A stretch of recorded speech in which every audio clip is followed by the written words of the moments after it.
그 깊은 산골에 한 노스님이 동자승을 데리고 살았습니다.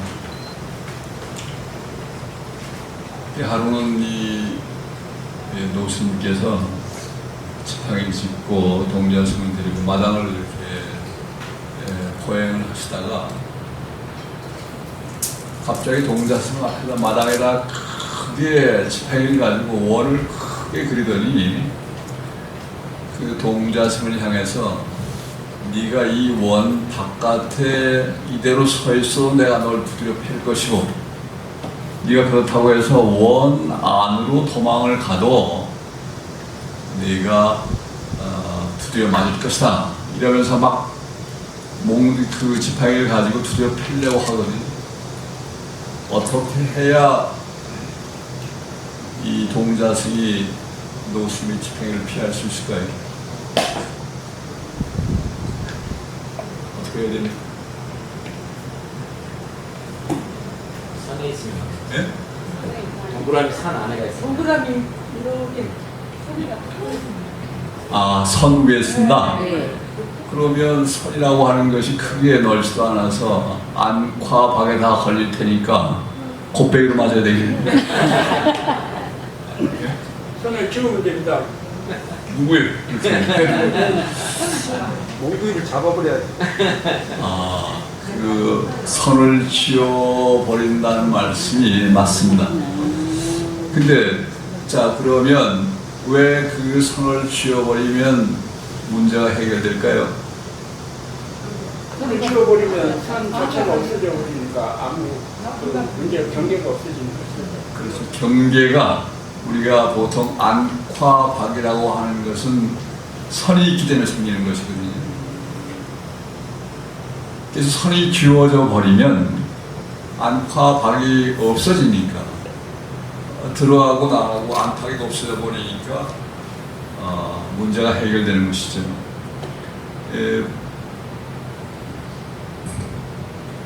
불교에서 문제를 푸는 방법은 우리가 살면서 여러 가지 많은 문제들을 알고 있습니다. 이 문제를 풀 때 대개 이렇게 두 가지 측면에 치우쳐 있거든요.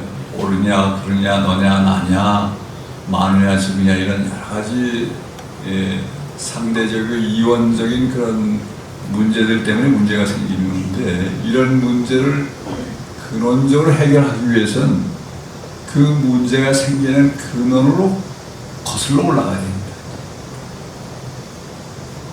거슬러 올라가면 우리가 지금 분별하고 따지고 분석하는 여러 가지 상대적인 이원적인 세계의 근원적인 모습이 뭐냐 할 때, 그 문제를 해결할 때 비로소 우리 현실적인 문제도 해결될 수 있거든요. 자, 그러면 조금 전에 그 보통 마조 원상이라고 하는 유명한 문제입니다. 그러면 이 동자승이 하루는 또 산에 가가지고 새새끼를 한 마리 잡아왔어요.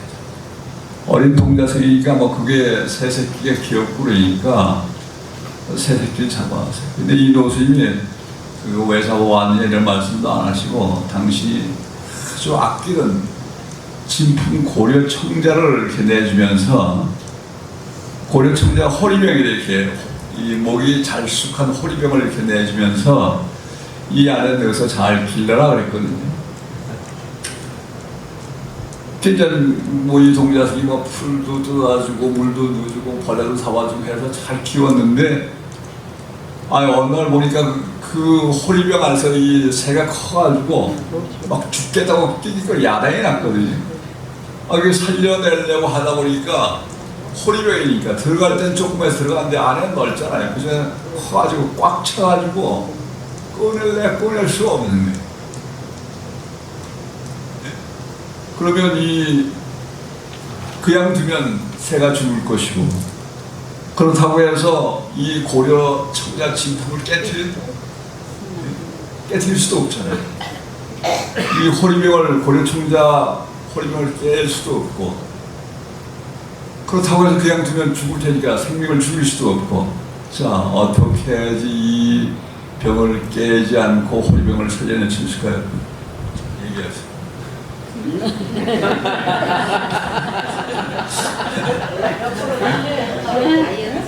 다이어트 시키고. 예? 다이어트 아, 그런 말은 많이 합니다. 또, 어린 학생들 그 수련대에 이 문제를 내면, 스님 그거 간단해요. 그래요. 어떻게 간단해요? 밑에를 카타로 탁 잘라가지고, 밑에서 빼낸 다음에 본드로 딱 붙이는 거예요. 어떻게 할까요?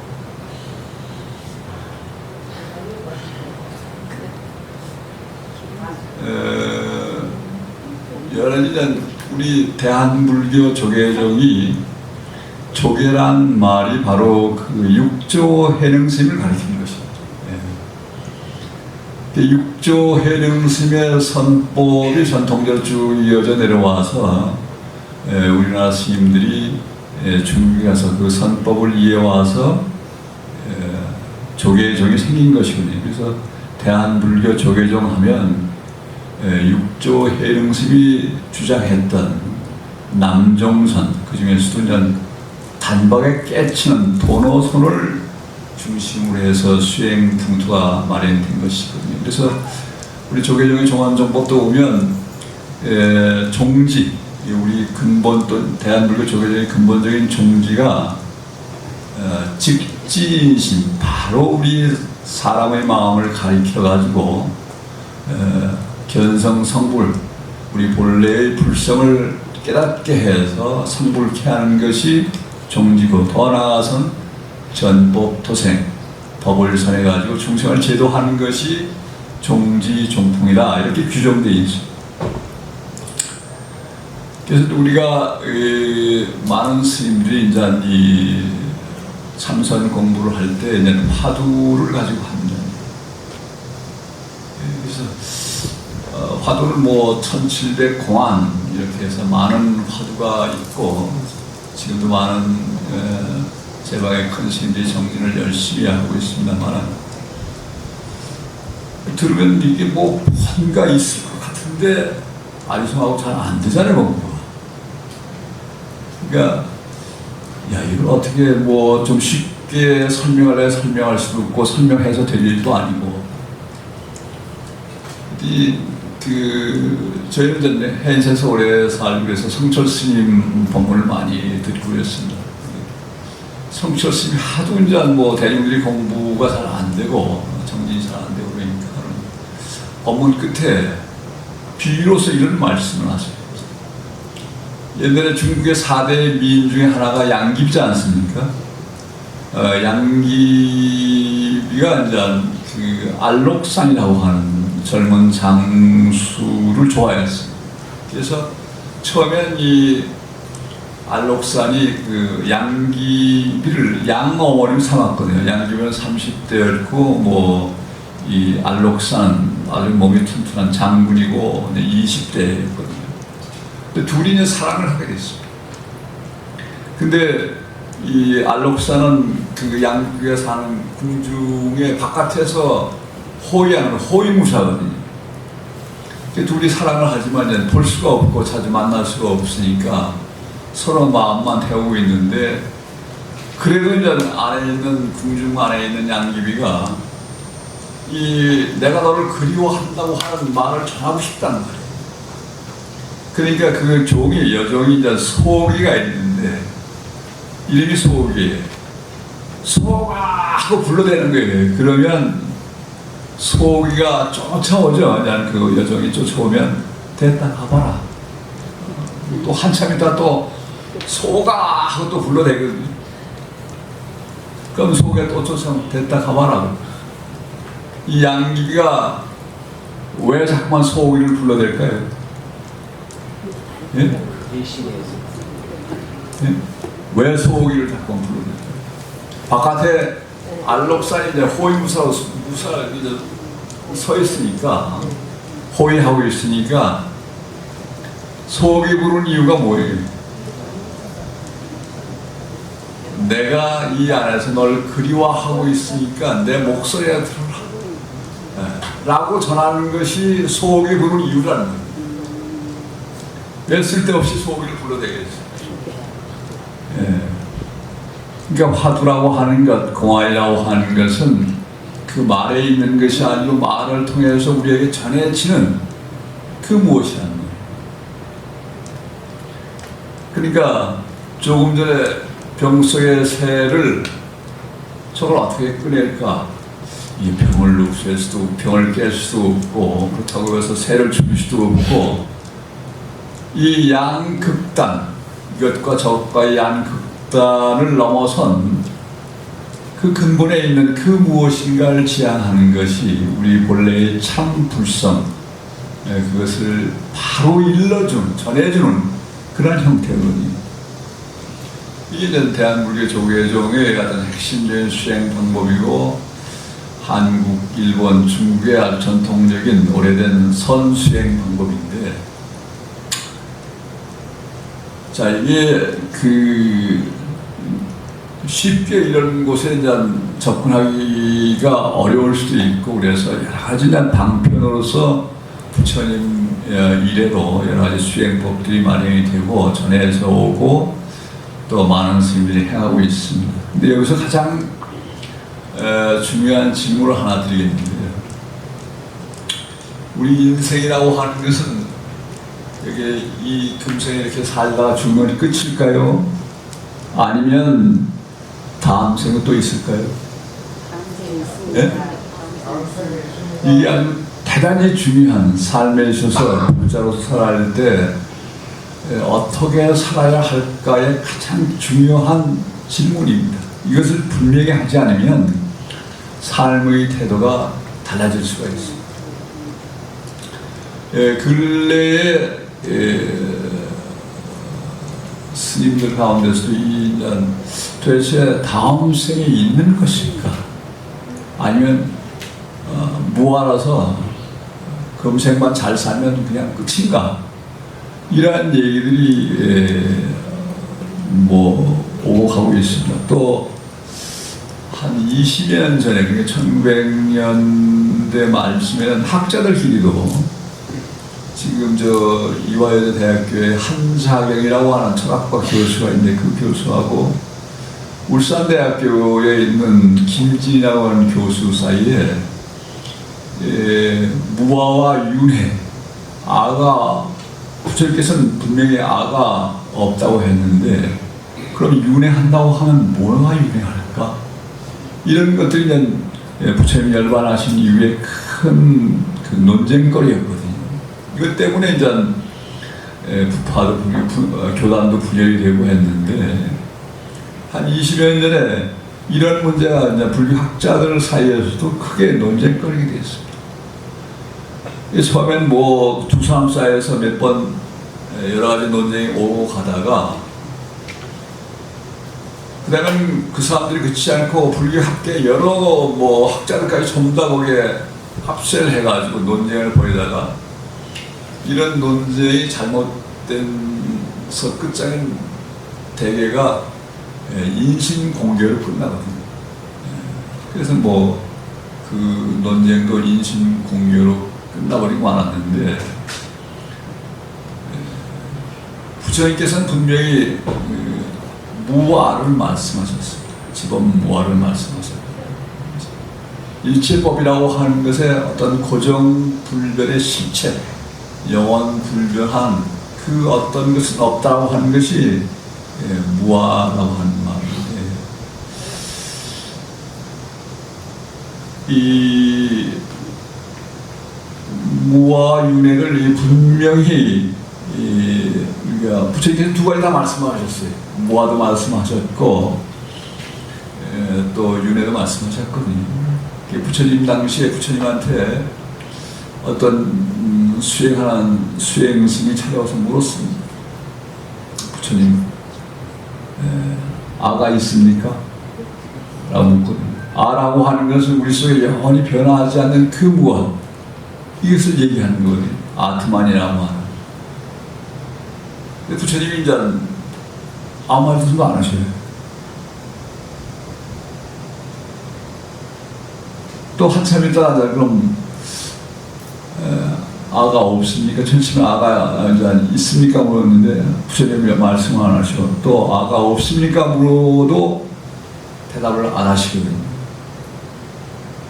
그래서 그 유행성이 그냥 부처님이 아무 말씀도 안 하시니까 아가 있느냐 없느냐라고 하는 것을 아무 말씀도 안 하시니까 그냥 떠나가 버렸습니다.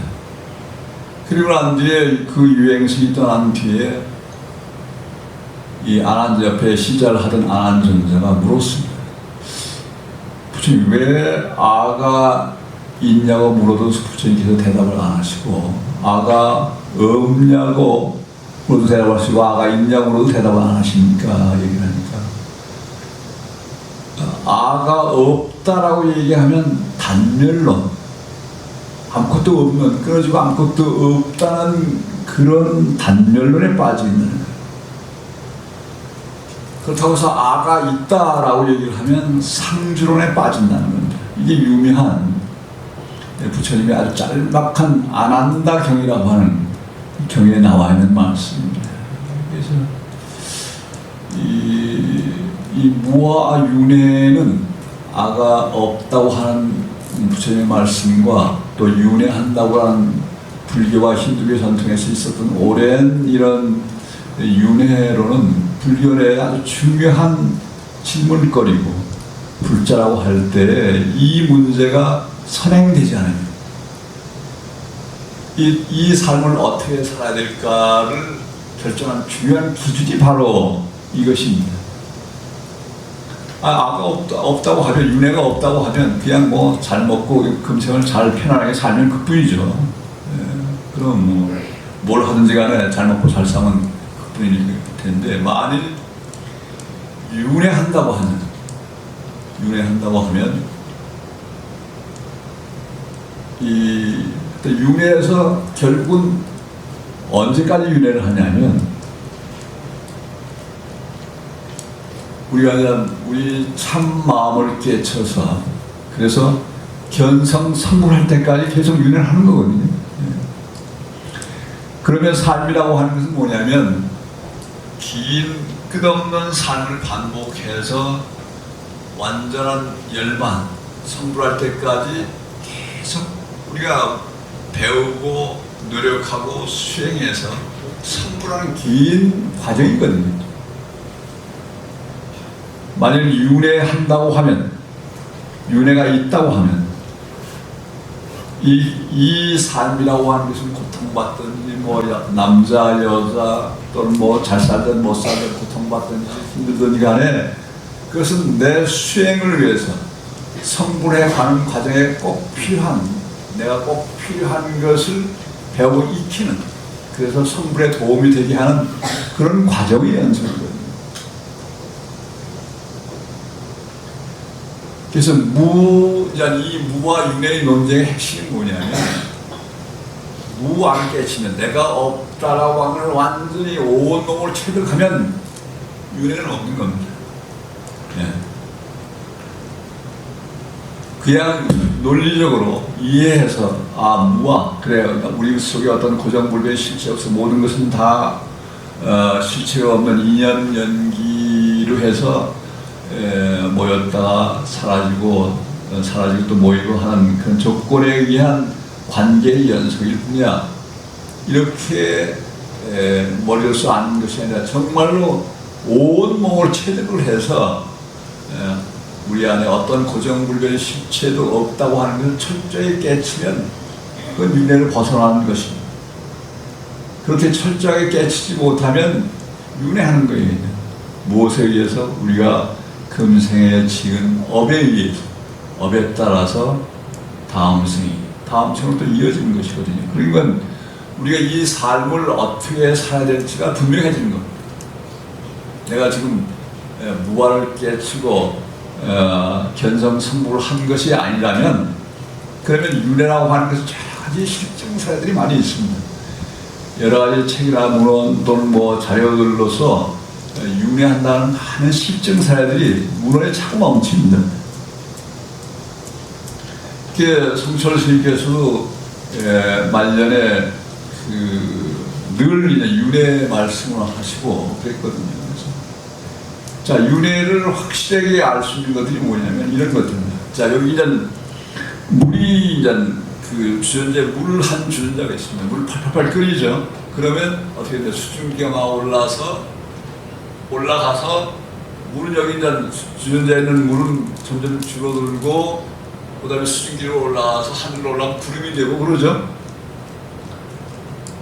자, 그럼 이게 물이 여기 있는 물이 이제 다 끓어서 다 말라버렸어요. 수증기를 다 없어서 여기서는 다 말라서 없애졌거든요. 다 끓여가지고 그럼 수증기도 됐어. 구름이 되고 더 무거워지면 비로 되고 눈이 내리지 않습니까? 그럼 여기서는 분명히 사라졌습니다. 물이 주전자에서 물이 다 끓어서 사라졌는데 없어진 것이 아니죠. 뭐 어떻게 됐어요? 수증기가 되고 구름이 되죠. 또 이제 비가 되고 물 위에서 내려온다는 말이에요. 이 윤회하는 과정이 이걸 뭐 그렇지만 그게 수증기든 구름이든 물이든 비든 간에 핵심이 뭡니까? 예? 변하지 않는 것은 뭔가요? 수증기든 물이든 비든 구름이든 간에 그 안에 H2O라고 하는 것은 전혀 변하지 않는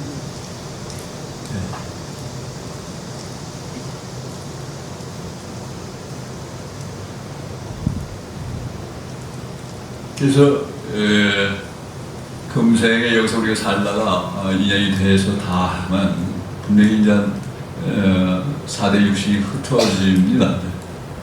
그걸 죽음이라고 얘기하지만 그것이 끝이 아니거든요. 우리가 지금 여러 가지 업이 있어서 다시 윤회를 하게 됩니다. 언제까지? 성불할 때까지 계속 윤회합니다. 그래서 성불을 위해서 우리가 우리 삶을 어떻게 살아야 될까? 기준이 있어.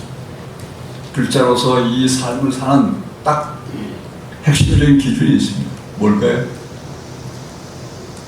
삼법입니다. 부처님 말씀하신 세 가지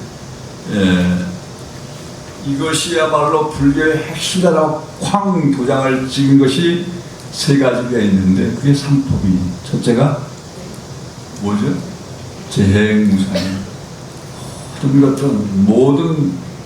모든 것들은 다 끊임없이 한순간도 멈추지 않고 변해간다는 것이 이게 무상한 것입니다. 그 다음에 남방불교에서는 일체 계고를 그렇습니다. 모든 것이 다 고통스럽다. 왜 고통스러우냐면 변해가기 때문에 고통스러워. 안 변하면 변하지 않으면 고통스러울 것이 없는데 끊임없이 변해간다. 늙고 태어나서 늙고 병들고 죽거든요. 병은 뭐 이게 피할 수 없는 거예요.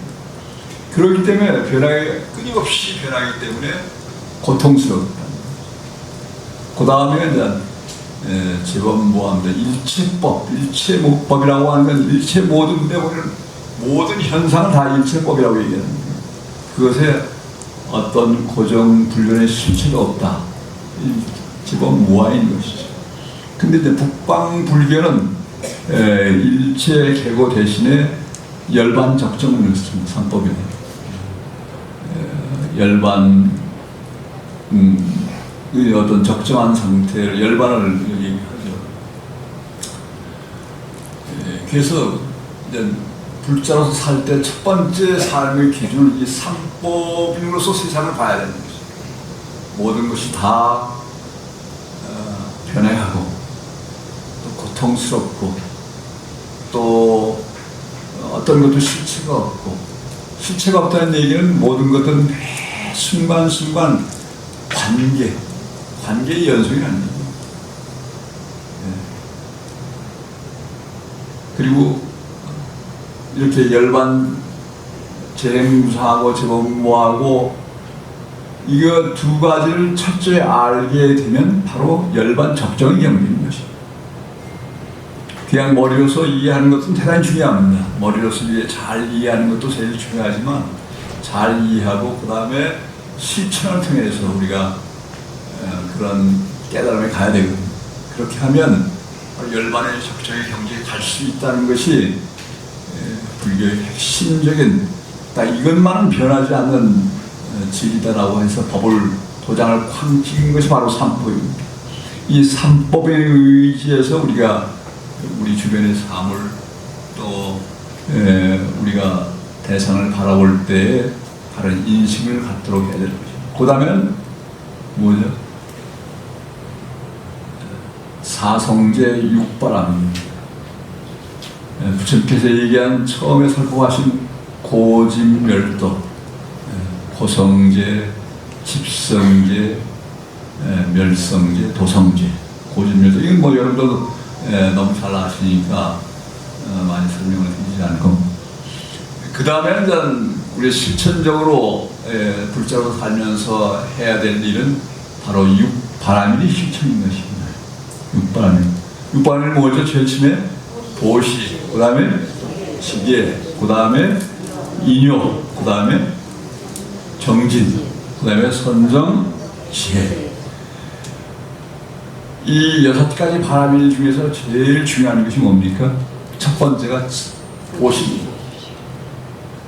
남한테 우리가 뭘 주면 싫어할 사람이 누가 있어요? 주면 다 좋잖아요. 첫 번째, 베푸는 것입니다.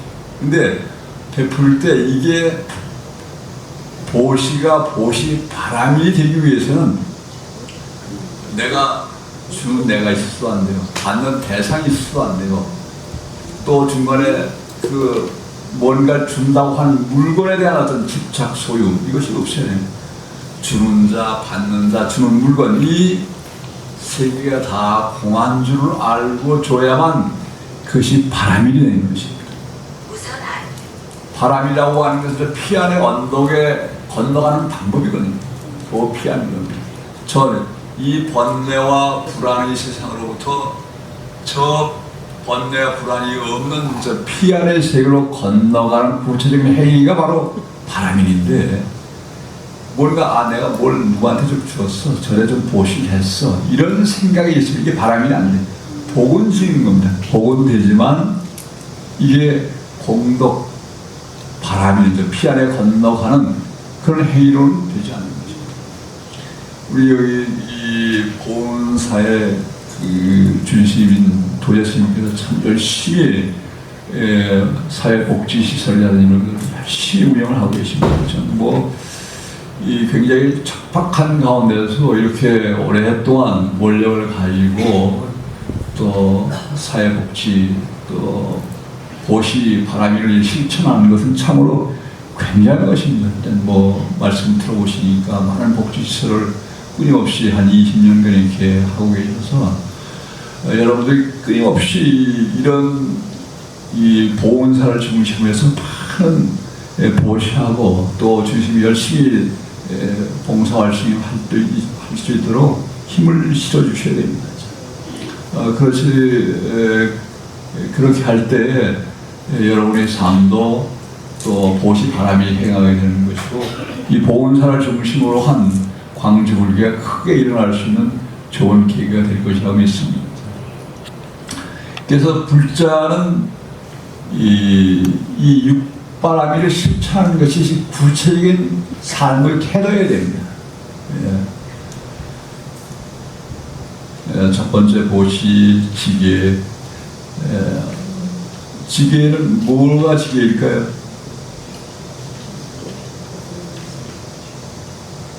제가 볼 때는 5개를 수지하는 것이고, 5개가 뭐죠? 살도, 음망주. 살도, 음망주를 하지 말아야 되는 거죠. 그 다음에 인요, 그 다음에 인요인데, 참, 이 화가 불끈불끈 솟아올 때 참는다는 것은 굉장히 어려운 일이죠. 한번 그 소리를 꽥 지르든지 주먹을 한번 휘두르면 시원할 텐데, 부처님 말씀을 참으라고 하니까 이 참는 것이 바로 수행이라는 것입니다. 하루는 따뜻했다, 열을 추우면 별로 효과가 없죠. 그러니까 꾸준하게 정진하고 노력을 하셔야 됩니다. 어떤 수행 방법을 택하시든 또는 보시를 행하시든 간에 이 노력하는 거, 이게 정진입니다. 그 다음에 선정을 닦아야 됩니다. 이게 우리의 의식은 여러 가지 층이 있습니다. 우리가 보통 성이 돼서 이렇게 들뜬 의식 상태가 대개 뇌파로 하면 21사이클 전후라고 얘기를 합니다. 근데 마음이 고요하게 선정을 잡거나 또는 참선을 하거나 또는 연불을 하고 기도하고 그러면 마음이 가라앉거든요. 보통 그것을 알파 상태라고 하고 뇌파로 하면 한 14사이클 이하가 됩니다.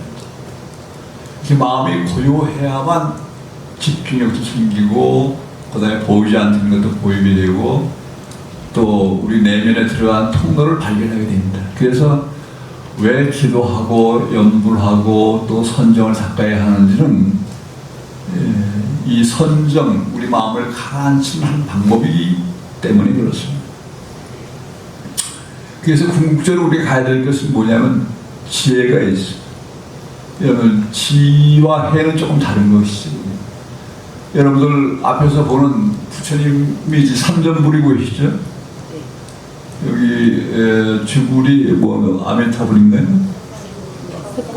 석강의 부처님이에요. 석강의 부처님은 좌보처가 뭐죠? 좌보처가 문수보살이고 우보처가 보현보살이고 또 아미타불을 모셔놓으면 좌보처가 뭐죠? 좌보처가 관세음보살이고 우보처가 대세지보살입니다. 자, 이렇게 왜 삼전부를 모셔놓은 거예요? 이 가장 원만한 부처라고 하는 건 두 가지 모습을 띠고 있다는 거예요.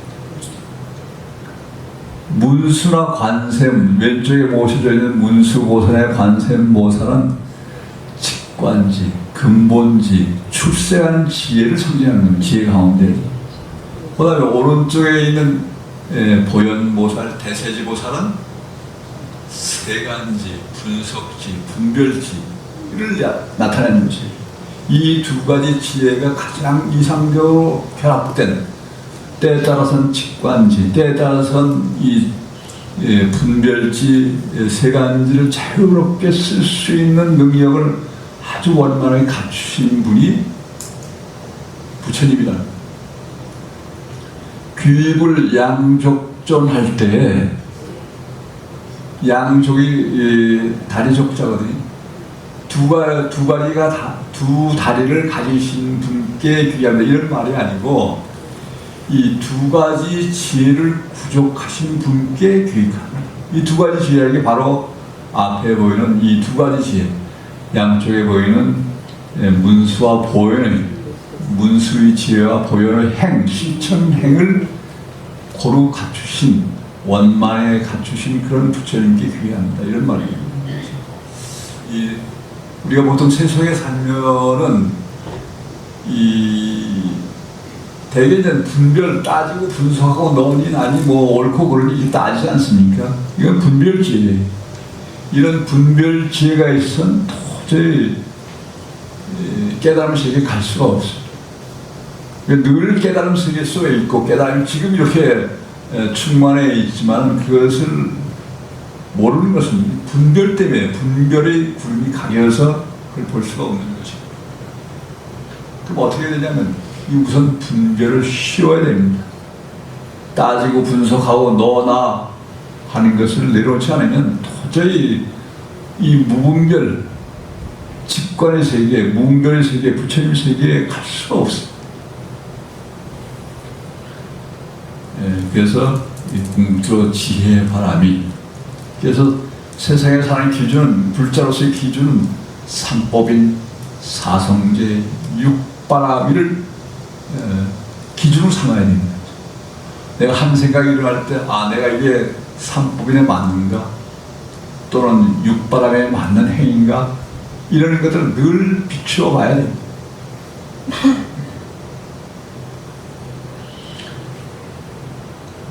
중론이나 용수보살, 부처님 돌아가시고 나서 기원 전후에 사셨던 용수보살이라는 위대한 보살이 있습니다. 용수보살이 쓴 유명한 중몽이라는 책이 있거든요. 뭐 제2의 부처님이라고 이렇게 불려주는 용수보살님의 그 중문 책에 이런 규절이 있습니다. 여러분들 같이 따라해보세요. 중인연생법. 중인연생법. 여러 가지 인연으로 생긴 일체 법은 아설즉시고, 같이 하십시오. 아설즉시고. 나는 이것을 공이라고 말한다. 네. 중인연생법 아설즉시공 여기시가명. 따라서 역위시가명. 여기시가명. 역시 이것은 가명, 일시적인 이름으로 불린다. 이런 여기시가명. 네. 역시중도의 마지막 기절이 역시중도의 역시중도의였습니다. 여러 가지 인연, 일체법이라고 하는 것은 여러 가지 인연으로 생긴다는 겁니다. 인과 연, 여러 가지 조건에 의해서 일체법이 생기고 이것이 바로 공하다는 얘기입니다. 인연으로 생긴 여러 가지 조건에 의해서 관계에 의해서 생기기 때문에 어떤 실체도 없기 때문에 공이라고 말하는 것이고, 또 그렇다고 해서 자, 이 집이 지금 이렇게 보온사 법당이 이렇게 있습니다만은 이 법당이 있다라고 하면 이 있다는 말 속에는 지금도 있고 앞으로도 있을 것이라고 하는 그런 고정관념이 있습니다. 그렇지만 이 집을 잘 알려보세요. 이게 많은 등이 있고 석가래가 있고 그 다음에 뭐 이런 벽이 있고 문이 있고 해서 이런 법당이 있는 것입니다. 여러 가지 인연이 모여져서 이 집이 있는 것이지 아니 집이 있는 것이들 이걸 하나하나 다 해체해버리면 집이라는 실체가 없는 것이죠. 이 집이라고 하는 것도 우리 몸이라고 하는 것도 그렇게 알아야 됩니다. 오원 4대 육신이 이렇게 모여져서 지금 몸이 이렇게 몸이 있고 이것도 계속 끊임없이 변해가지 않습니다. 젊었을 때 여러분들 다 아름다고 훌륭한 모습이었지만 계속 이렇게 나이 먹고 변해가지 않습니까? 아마 멀지 않아서 몇십 년 후에는 다들 저 세상에 가게 있을 것입니다. 그렇지만 끝없이 변해가는 것입니다. 일체법이라고 하는 일체 우리 눈에 보이는 모든 현상들이 이렇게 변해가는 것인데 그래서 그것을 공이라고 하는 것입니다. 공하다. 이렇게 하는 것입니다. 근데 공한 것만을 알면 잘못하면 이 허무주의에 빠지게 됩니다. 이게 모든 게 공하는 것이야. 뭐 쓸데없어. 허무해. 공하는 것이야. 이렇게 알아버리면 이게 허무주의나 엉뚱한 생각에 빠질 수가 있습니다. 그래서 그것은 일시적인 이름이다. 보은서라는 것도 일시적인 이름이고 또 나중에 주식이 크게 불살도 해가지고 집을 지어서 또 이름을 바꿀지도 모르죠. 더 크게 바꿀지도 모르지만 이렇게 이름이 다 일시적으로 붙어 있는 거죠. 여러분들 이름을 다 이제 부모님이 태어나면 이름을 짓지 않습니까? 이 이름이 뭐 별로 재수가 없대, 돈을 못 번대 이러면 또 개명을 하잖아요. 개명을 해가지고 또 절에 오면 또 법명들 다 받지 않습니다. 그래서 뭐 누구 엄마 이런 거 아니면 뭐 무슨 보살님 하고 다 부르지 않습니다. 이렇게 이제 그때 나서 이름이 다 달라지는 것이죠. 그게 실체가 없기 때문에 그런 겁니다. 그래서 이것이 이런 모든 이것 이대로가 그래서 이것이 연기이면서 여러 가지 이로 생기는 연기법이면서 그것이 동시에 또한 공한 것이기 때문에 또 이것을 일시적으로 이름이 붙여있기 때문에 일시적으로 가명이라 부르고 이 모든 것들이 중도의 뜻이라는 거죠. 부처님께서 설한 중도의 핵심은 바로 지금 우리가 있는 이 모습 이대로가 바로 중도의 모습인 것이죠. 그것을 이 현상의 모습에서 볼 때는 이걸 뭐라고 해요? 인연법이라고 얘기를 하고 또 그것을 우리가 본질의 입장에서 보면 그 공한 거야. 어떤 실체도 없는 것이야. 라고 얘기를 하고 그렇지만 이게 지금 일시적 현상으로 이름이 있잖아. 그럴 때 그 가명, 일시적인 이름이다. 이렇게 붙이고 이걸 통틀어서 중도라고 얘기를 하는 것입니다. 그래서 연기, 공, 가명, 중도 이런 것들이 하나의 다른 모습의 이름인 것입니다. 자, 이렇게 알고 우리가 이 일상을 영위해서 끝없이 수행하는 그런 삶인데, 자, 그러면 수행은 어떻게 해야 될까? 수행은 크게 여러 가지 방법 중에서 4가지가 핵심입니다. 보통 참선한다, 그 다음에 간경, 그 다음에 휴력, 기도, 이렇게 4가지 대표적인 조계종의 수행 방법이 있습니다. 참선 조금 전에 처음에 말씀드렸던 그런 화두를 참고해서 끝없이 의심해 가는 것이고, 최근에 와서는 이 수행법 가운데서 남방불교에서 들어온 윗바사나라고 하는 것이 꽤 유행을 합니다. 윗바사나 수행과 우리 전통적인 가나선 수행은 그 종지 종풍이 좀 다릅니다. 핵심적으로만 얘기를 하면 남방불교의 윗바사나라고 하는 것은 우리가 탐진치 삼독이라는 번뇌망상을 무상고무화, 무상한 것이고 고통스러운 것이고 무아인 것이야 라고 하나하나 관찰해서 그것을 제거해 나가는 점진적인 수행 방법이거든요. 근데 우리 전통적인 간화선은 뭐냐면 바로 우리 불성, 우리 참 모습인 불성, 공성을 바로 보게 하는, 바로 알려줘서 바로 깨닫게 하는 도노적인 방법입니다. 그래서 부처님이 다 이 도노와 점수를 다 동시에 말씀하셨지만은 이 북방 불교 중에서 중국, 한국, 일본에 참선 한다고 할 때는 바로 이 도노선을 얘기하는 것입니다. 그래서 처음 하는 사람들은 이 남방불교의 수행 방법인 윗바사나에 심취하는 그런 경우가 많이 있습니다. 그래서 그런 분들 많이 하고 계시다면 하세요. 하시지만 거기서 의심하고 더 나아가서 가나선에 갈 수 있도록 바로 우리 본래 참모습인 불성을 깨닫는, 직접 바로 깨닫는 그런 방법으로 전환을 해보시는 것도 좋은 방법입니다. 자, 그 다음에 여러분들 간경이 있죠. 경전 많이 보시잖아요. 뭐 경전 중에서 핵심적으로 무슨 경전이 있냐, 금강경도 있고 화엄경도 있고 법화경도 있는데 간단하게 이제 뭐 다 말씀드려서 핵심적인 반야심경부터 얘기해요. 반야심경에 관자재보살이 누굽니까? 우리 관자재보살 행심 반야바라밀다시 할 때 관자재보살이 누구예요? 네? 누굴까요? 관자재보살은 다른 이름은 관세음보살이죠. 그 관세음보살, 세상의 소리를, 세상의 모든 음성을 보는 보살님이잖아요. 소리를 어떻게 봅니까? 소리는 듣는 건데 여기는 본다고 되어 있거든요. 관세음보살. 그걸 자유자재로 할 수 있는 분이 이제 관자재보살입니다. 소리를 본다는 게 뭔가요? 소리를 어떻게 볼 수 있나요?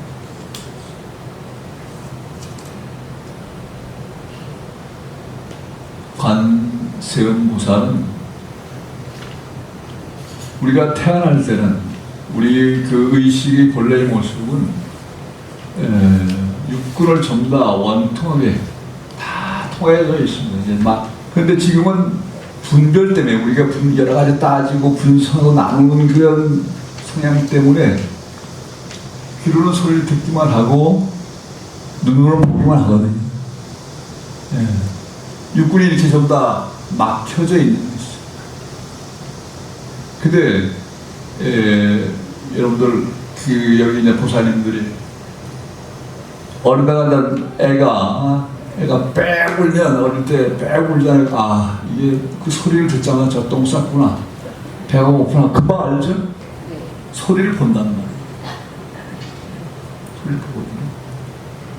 근데 사랑이 없으면 이게 막혀져 버립니다. 또 깊은 산매에 있으면 지금까지 막혀져 있던 의식의 벽들이 무너집니다. 그래서 육군이 이렇게 자유자재하게 되거든요. 그래서 어떤 때에 이 관자재가 우선이냐면 깊은 산매에 있거나 또는 깊은 사랑이 있을 때에 우리가 바로 그것이 관세음보살인 것입니다.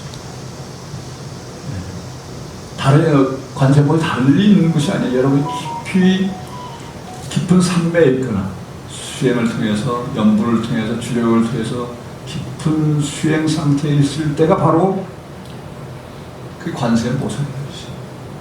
그리고 그런 능력은 자제하게 쓸 자유자재하게 쓸 수 있는 그런 능력을 가지고 있어요.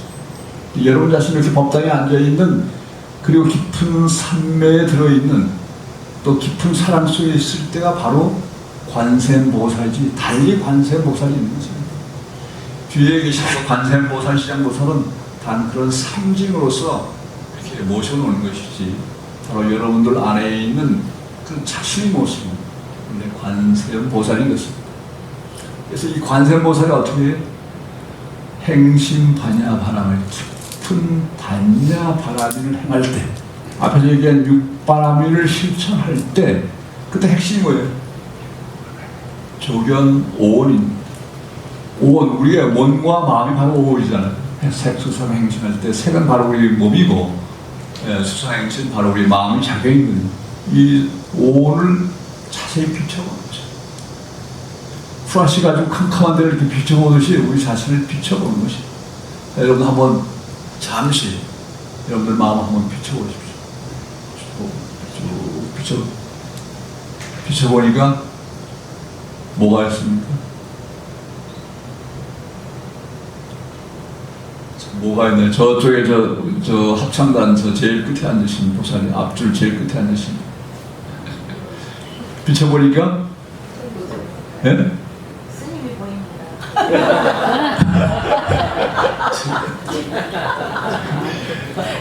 아니, 보살님 몸과 마음을 비춰보라니까요. 왜? 제 모습에 꽂히셨어요?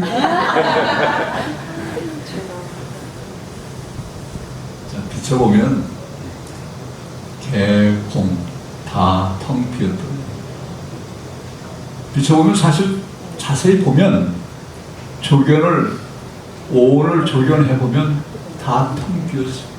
그러니까 내가 있다, 너가 있다, 무슨 분노가 있다, 이런 것도 자세히 보면 본다고 하는 그냥 보는 것이 아니라 비춰보는 거예요. 프라시가 이게 뭐가 있는지 자세히 비춰보면 다 공하다. 그러니까 내가 없고 일체가 공한데 일체의 고액이 다 그런 행위에 의해서 제도되어 버리는 것입니다. 그게 아주 반야신경이나 모든 수행법의 핵심입니다. 그게 조견오원 개공도 일체의 고액을 다 제도해 버린다고 하는 것이 핵심이거든요. 그게 총론이고, 제일 마지막에 하면 뭡니까? 모두 써가지고 제일 끝에 하면 반야신경이 아제 바라 승아제 보디스바. 무슨 뜻일까요? 주문이기 때문에 주문을 신비해서 해석하지 말라고 하지만, 굳이 해석을 한다면 원어는 이렇습니다. 갓대 파라선 갓대 보디스바. 두 가지 해석법이 있습니다. 도달했다, 전독에 도달했다, 전독에 완전히 도달했다라고 하는 완료의 형태로 해석할 수도 있고, 또 하나 가자 전독에 어서 가자, 완전한 열반의 언도로 어서 가자, 깨달음이 만세하는 이런 권유형으로 해석할 수도 있거든요. 그래서 간경이라고 하는 것은 이 경전을 읽고 알아낸 뜻이야, 이렇게 이해하는 것에 그치지 않고, 그것을 간경하면서 그걸 마음속으로 내 마음을 이렇게 비춰봐야 되는 것이. 비춰봤을 때 반야신경이 끝에 오면 어떻게 돼? 도달했다, 전독에 도달했다, 전독에 완전히 도달했다, 깨달음이여 만세하는 이런 황희 외침이 이 마지막 기절에서 와야 되는 거지. 그렇지 않고는 그냥 입만 달싹거리는 것이지, 그것이 진정한 의미에서 간경 수행이 될 수가 없어. 간경이라는 그렇고, 주력은 주력. 여러분들 여러 가지 주력이 있죠. 천수족도 있고 능엄주도 있고 광명진원도 있고 뭐 흔히 많이들 하는 온만이 밤 주력을 많이 하면 이게 뭐 집중이 높아진다고 해요. 그래서 주력도 중요한 수행과도 하나고 여러분들 제일 많이 하는 것이 이제 기도이지 않습니까? 기도. 관음기도 있고 지향기도 있고 근데 기도를 하면 반드시 성취하는 기도 성취의 원리가 있어요.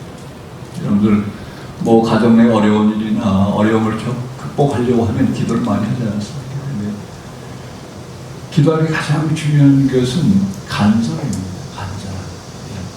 그리고 이 법당에 오셔가지고 모든 여러분들이 가지고 있는 문제, 불안, 걱정 다 부처님한테 맡겨버리세요. 네? 이 법당에다 이렇게 불점만 놓지 말고 내 근심, 걱정 이런 것도 다 저 앞에다 얹어놓으세요. 얹어놓으시고 그리고 이 모든 수행의 핵심은 인정입니다. 인정을 인정. 저 부산에 사는 어느 보살님이 그 해인사 백년암에 이렇게 다녔는데 아주 잘 살고 부유하게 사는 보살님인데 성처 스님이 뭐 여러 보살님한테 너는 이렇게 수행해라, 너는 이렇게 수행해라 이러주는데 자기는 불러가지고 한 말씀도 안 해주고 이 보살님이 뭐 인물도 훌륭하시고 뭐 잘 살고 자존심도 센데 성처 스님이 다른 보살은 다 뭐 불러가지고 뭐 이런 말씀 저런 거 해주는데 한 말씀도 안 해주니까 화가 나가 참다 못해가지고 성처 스님 방으로 뛰어 들어가가지고 문을 확 열고 들어가가지고 스님 왜 나한테는 한 말씀도 안 해주세요? 그랬더니 너는 내 말 안 듣잖아. 내 말 스님 말 안 들어요. 그러니까 너 들을 거야? 그러니까 듣지 않아. 그랬더니 너 하루에 10,000배 100일 해. 그러니까 꼼짝없이 걸렸죠. 그래갖고 10,000배 하루에 3,000배 100일 하는 것도 어려운데 10,000배 100일은 거의 20시간을 거의 안 자고 계속 해야 되거든요. 하루는 할 수 있을지 몰라요. 하루 이틀은 뭐 할 수 있을지 모르는데 100일은 이거 뭐 보통 일이 아니거든요. 뭐 거의 불가능한 일인데 한다고 뭐 큰일 탁 치고 뭐 꼼짝없이 코가 꿰가지고 집에 들어와서 남편한테 그 얘기 했더니 야 그러면 그 뭐 절에 왔다 갔다 하려면 도저히 시간 안 되니까 대청마루에다 법당을 만들어 줄 테니까 거기서 해라. 그래가지고 마루에다 불상을 모셔놓고 그리고 이제 시작을 했다. 뭐 열심히 해도 먹고 자고 하고 뭐 해도 20시간 걸리거든요. 10,000배 하려면. 근데 뭐 한 7, 8일 한 일주일 열을 했는데 그냥 다리가 고장이 났대. 그래가지고 도저히 죽으면 죽었지 이제 못하겠대. 그래가지고 근데 뭐 그만두려고 하니까 이 스님하고 약속한 것도 있고 큰 소리 땅 쳐나가가지고 그만둘 수도 없고 그래서 어떤가 싶어서 병원에 갔다. 병원 의사가 보살님 한 배라도 더 절하면 이 무릎 아래 다리 끊어야 된다고. 절대 한 배도 더 하지 말라고. 그래가지고 반나절을 고민했대요. 고민을 했다. 내가 정말 스님하고 참 약속을 했는데 이걸 해야 되나 아니면 다리를 끊어야 되나 싶어 고민을 하다가 내가 부처님 전에 자라다가 다리 끊어서 두 다리 그냥 부처님 전에 바친다. 바쳤다. 죽는다고 하니까 내가 끊어야 된다고 하니까 끊어서 바쳤다라고 마음을 먹고 시작했대. 그때 절이 되더랍니다. 그래서 10,000배 100일을 맞췄어요. 10,000배 100일. 그래가지고 그분이 이제 저희가 87년도가 저기 어느 현풍에 이제 있는 선방에 있는데 먹을 것이 너무 그때 없어가지고 전기도 없고 그럴 텐데 맨날 낮까지 9배고 뭐 9배 먹고 그러는데 먹을 게 없으니까 구참 스님들이 이제 선배 스님들이 어디 연락했는데 거기는 전부 다 밑에 이제 육아사랑원절에서 이렇게 뭘 가져오면 다 지게를 올려야 되거든요. 지게에 내려갔더니 그 보살님 보이는 게 해인사에서 봤던 그 10,000배 100일 같은 보살님이 그래서 저라는 걸 와서 이렇게 보니까 정말 정성스러우면서 사뿐하게 절을 하시더라고요. 여기에서 그렇게 만배설하는 것도 굉장한 그 힘을 얻게 하는 좋은 길이죠. 그래서 기도하고 뭐 이런 것들은 가장 중요한 것이 모든 것들 부처님한테 불보살님한테 맡기는 것입니다. 여기 와서 뭐 전부 다 부처님 전에 다 갖다 올려놓으세요. 올려놓으면 내가 한 게 없잖아요. 부처님한테 다 맡겼으니까 알아서 하세요 하고 맡겨놓고, 그리고 일념으로 뭘 하든지 간에 기도이든 또 주력이든 간경이든 찬송이든 중요한 건 일념입니다. 단 일념으로 주력하고 기도하시면 이게 반드시 성취가 되는 거지. 이 기도 성취 원력입니다. 결론적으로 이 모든 수행은 일념이고, 일념일 때 바로 그것이 무념인 것입니다. 무념이라고 하는 것은 나와 대상이 없는 주객이 사라져버리는 그런 것이 일념이고 무념인 것입니다. 여러분들이 우리가 이제 이 삶을 살 때 우리 몸과 마음이 무상하고, 이 무상에서 아주 신속하게 변해간다고 하는 것을 늘 염두에 두셔야 됩니다. 그리고 나고 죽는 일이 아주 제일 큰 일 아닙니까? 사는 일 중에서 나고 죽는 일이 제일 큰 일입니다. 그래서 이 나고 죽는 일이 가장 크고, 또 무상이라고 하는데 몸과 마음은 아주 신속하게 변화가기 때문에 조금도 여러분들 삶이나 수행의 태도를 놓치지 마시고, 어느 때 어느 장소에 있으든 간에 무엇을 하든 간에 일념이고 무념이 되도록 해서 그렇게 목숨 마친 날까지 열심히 하시면 반드시 멀지 않은 시간에 해탈할 수 있을 것이라고 믿습니다. 감사합니다. 오늘 우리에게 귀한 권고 주신 영국 정목스님께 감사의 큰 박수 다시 한번 올리겠습니다.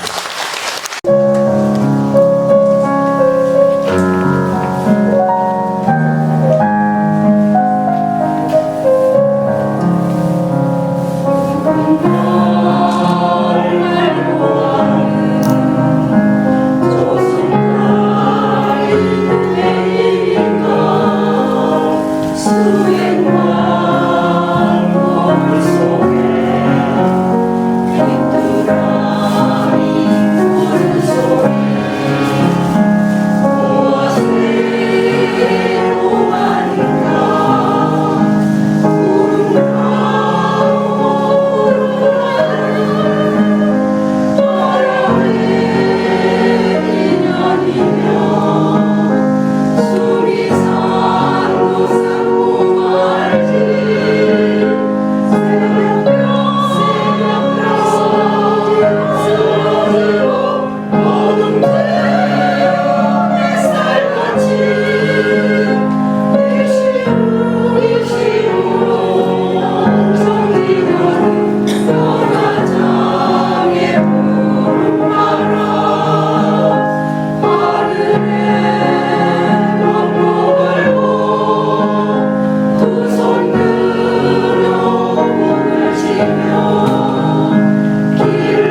하모니카를 매니까 예전에 어렸을 때 시골 장에서 동동 구르면 팔도 구르면 생각이 나요. 그러니까 풍만 하나 매면 발로 탁탁 때리고.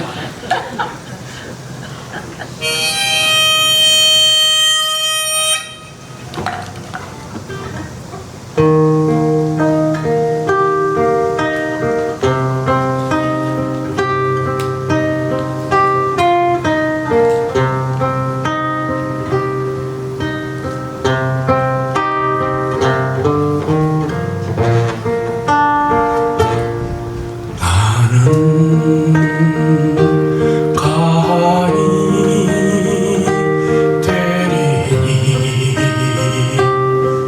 그댄 꽃이 되거라 그대 멀리 흘러가고 싶을 땐 그대 온몸 띄워 데려가리라 멀리 멀리 바다에 이를 때까지 푸른 가기야 붉은 꽃이요 너와 나 우리 이렇게 이렇게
그대 정녕 피어나고 싶을 땐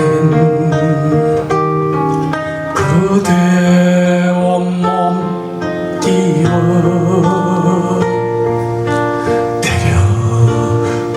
데려가리라 정녕